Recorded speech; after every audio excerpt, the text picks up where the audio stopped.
Okay, in this video we're going to discuss how to do a basic disassembly or field strip of the Springfield Armory XD9 service or 4-inch barrel length semi-automatic pistol. The methods and techniques used here will be the same as if you had the technical 5-inch or the 3-inch compact versions. Alright, in a previous video we already discussed how to make the firearm clear and safe. We're going to go ahead and do that again right now. We won't go quite the step by step. We'll just go through it as if we were handling the firearm and getting ready to field strip the firearm. Drop the magazine, slide back, clear, nothing in the chamber.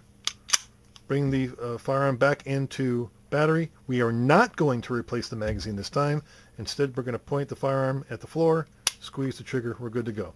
Okay, so we have determined the firearm is indeed clear and safe to use. Now for the field stripping. By the way, a little history.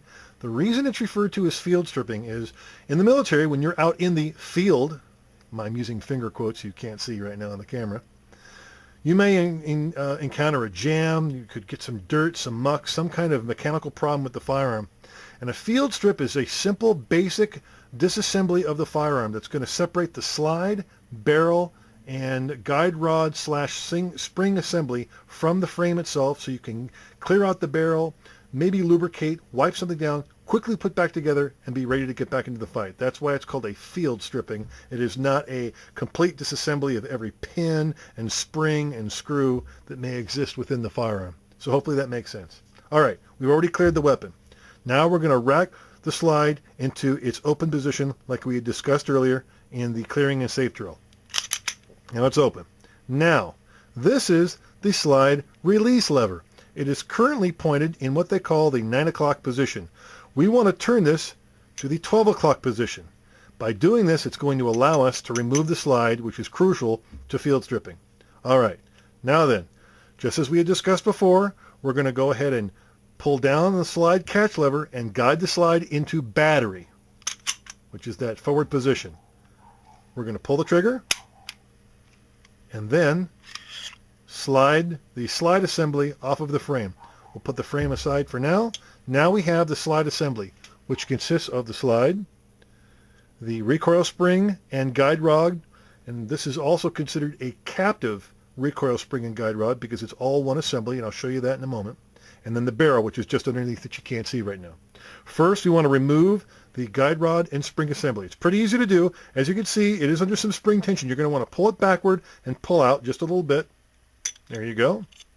That's your guide rod and spring assembly. And then your barrel, I like to pull up, push forward, and then pull out. That's it, friends. You've just done a complete field stripping or basic disassembly of your firearm.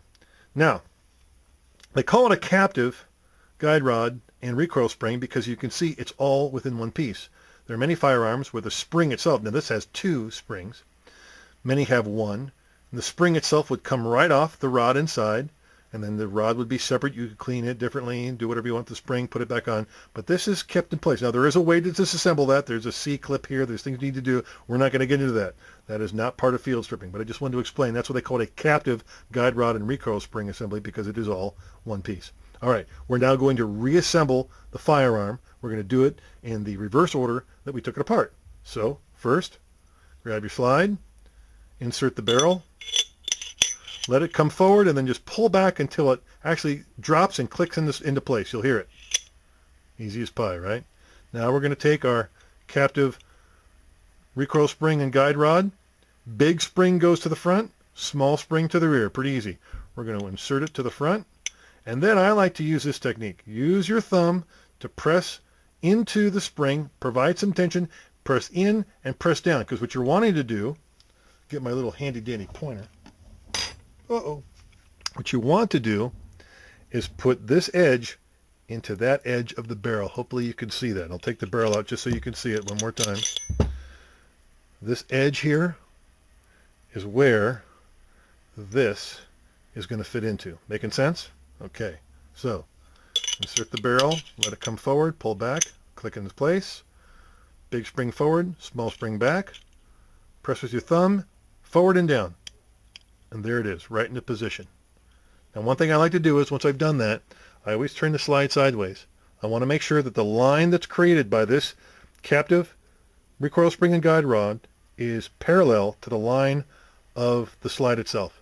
If it is not, and looks something like this, it means you've done something wrong and it's not in position. Is that making sense? Hopefully it is. So put that in. Now you see, maybe difficult to see, we're going to try maybe this angle. See these rails here? Those rails are going to fit over these rails on the frame. Pretty easy. And by the way, the slide release lever, see how it's got this little notch? Can you see that on the video? I'm hoping so. That little notch is what goes through this little notch on the slide and also allows it to go the length of the slide without obstructing anything. Kind of a neat design. Just a little tidbit of information. All right. Line up the slide with the rails on the frame. Push it all the way back until it clicks into place. There you go. Now we want to rack the slide to its open position like we've done a few times so far. Now take the slide release lever, put it down into the 9 o'clock position. Then the slide catch lever we're going to pull down and guide the slide into battery one more time. There we are. We can go ahead and insert the magazine. We're going to once again pinch the back of the firearm, keeping our finger off the trigger. Do a visual inspection of the chamber. We are clear and safe. Point it at the ground. Pull the trigger. You have now done a complete basic disassembly or field strip of your brand new Springfield Armory XD9 service model.